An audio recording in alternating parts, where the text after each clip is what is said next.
આજે તો સવારે દુકાન ખોલીને વિચારું છું ફ્રૂટ ડીશ બનાવી લઉં મારા માટે.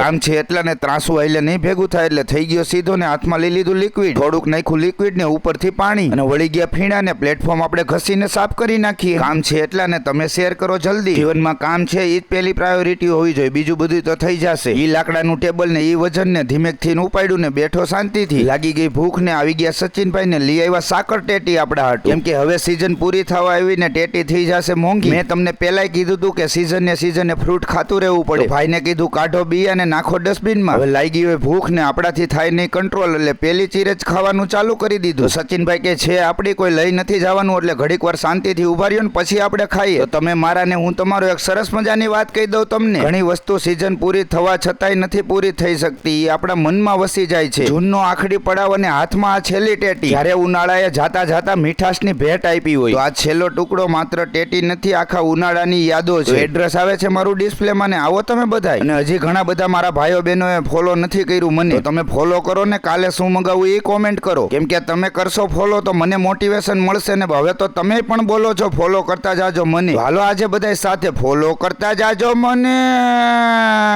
Bye bye.